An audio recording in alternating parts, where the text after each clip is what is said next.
Assalamualaikum warahmatullahi wabarakatuh. Kembali lagi kita di kuliah virtual. Kali ini kita sudah menginjak pertemuan ke-13. Semoga kalian semua dalam keadaan sehat dan bahagia selalu ya. Stay safe. Materi kita kali ini adalah uji keseimbangan.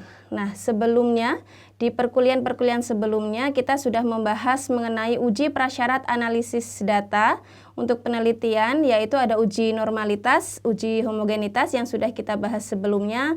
Kemudian ini di uji terakhir yaitu uji keseimbangan, di mana uji keseimbangan juga harus dipenuhi karena merupakan uji prasyarat sebagai sesuatu yang harus kita lakukan sebelum kita memberikan treatment kepada kelompok-kelompok penelitian. Nah, mengapa perlu diadakan uji keseimbangan? Seperti kita tahu ya, bahwa ketika kita membandingkan sesuatu itu nggak fair kalau keadaannya tidak dalam keadaan seimbang. Karena untuk mengetahui apakah treatment yang kita berikan itu efektif atau tidak, maka kelompok-kelompok yang kita bandingkan harus dalam keadaan seimbang terlebih dahulu. Oke, nah ketika kita membandingkan sesuatu, pertanyaannya adalah kita akan mendapatkan manakah di antara kelompok-kelompok ini yang lebih baik atau yang paling baik.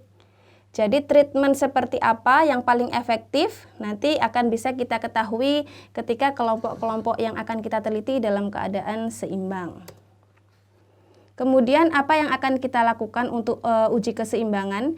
Jadi ada dua rumus ya yang kita pakai, yaitu ketika kita membandingkan dua kelompok saja, kita menggunakan uji T atau t-test. Nah, ketika kita membandingkan lebih dari dua kelompok, bisa 3, bisa 4 dan seterusnya, itu kita menggunakan uji F, yaitu menggunakan ANAVA satu jalan. ANAVA itu analisis variansi ya. Jadi kalau membandingkan lebih dari 2, kita menggunakan ANAVA satu jalan. Nah, yang akan kita bahas di pertemuan ke-13 ini adalah membandingkan dua kelompok saja, yaitu menggunakan uji T atau t-test.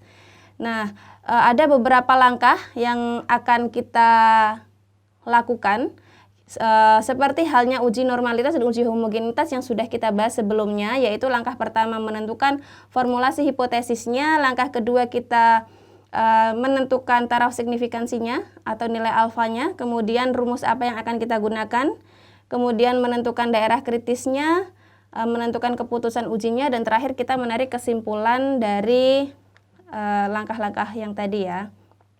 Baiklah, tadi sudah kita dengarkan ya penjelasan langkah-langkah dari uji keseimbangan. Nah, datanya ini didapat dari mana Bu? Kalau kita mau menguji keseimbangan, itu bisa kalian peroleh dari nilai UAS-nya, atau kita memberikan pretest itu bisa. Nanti akan kita peroleh nilai. Nah, nilai itu yang akan kita gunakan untuk uji awal. Jadi kemampuan awalnya itu sama atau enggak. Jadi seimbang atau tidak. Seperti itu ya. Kita mulai, nanti ada nilai-nilai di slide itu bisa kalian amati. Misalkan kita akan meneliti media apa yang tepat gitu ya. Kita punya dua kelompok. Yang akan kita teliti adalah manakah di antara kedua media ini yang paling efektif untuk materi bangun ruang misalkan. Yang pertama adalah menggunakan media pembelajaran konkret. Kemudian yang berikutnya adalah media Wingeom, itu menggunakan aplikasi. Nah, kita akan memberikan kedua media ini kepada kelompok A dan kelompok B, seperti itu. Nah, dari kelompok-kelompok itu diberikan pembelajaran ya. Kelompok A menggunakan media konkret dan kelompok B menggunakan media Wingeom. Nah, setelah di akhir pembelajaran kemudian diberikan tes atau soal-soal yang sama. Jadi instrumennya tidak boleh berbeda ya, soalnya harus sama, tingkat kesulitannya harus sama, supaya kita tahu manakah yang lebih efektif dari kedua media pembelajaran tersebut. Baiklah, nanti akan kita bahas ya, jadi contoh soal yang tadi, media apa yang lebih efektif, apakah media konkret atau Wingeom. Nah, di sini ada nilai yang sudah diperoleh dari kedua kelompok, baik media konkret maupun Wingeom. Di sini ada beberapa nilai. Kita ambil sampelnya hanya 6. Ini hanya contoh saja ya. Di sini juga sudah ada nilai raratanya, standar deviasi, varians, dan juga nilai SP. Di rumus yang di slide sebelumnya ya tadi ya. Nah, dari data-data ini kemudian akan kita analisis ya. Kita tuliskan formulasi hipotesisnya H0 H1-nya, kita tentukan alfanya 5%.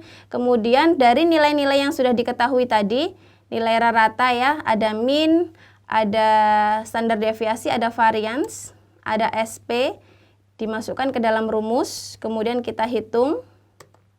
Nah, hasilnya adalah 0,530 untuk T observasi.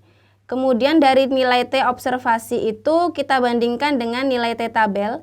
Nilai T tabel diperoleh dari T N1 plus N2 dikurangi 2. Nanti kalian bisa cek di T tabel di buku kalian atau bisa menggunakan Excel sama dengan TINV, kemudian kita masukkan alfanya, kemudian degree of freedom-nya kita masukkan atau derajat kebebasannya. Nanti tinggal di enter akan keluar hasilnya atau bisa juga dicek di T tabel. Nah, setelah cek di T tabel nanti hasilnya adalah 2,634. Tadi T observasinya adalah 0,530 dan T tabelnya adalah 2,634. Nah, nanti akan kita bandingkan. Di sini daerah kritisnya ada T sedemikian hingga T 0,025. Tadi alfanya kan 5%. Ternyata di langkah kelima di daerah kritis itu kok 2,5%. Dari mana? Nah, untuk uji keseimbangan, kalau kita kemarin sudah belajar kurva normal, ketika uji keseimbangan itu alfanya dibagi 2 karena dua pihak.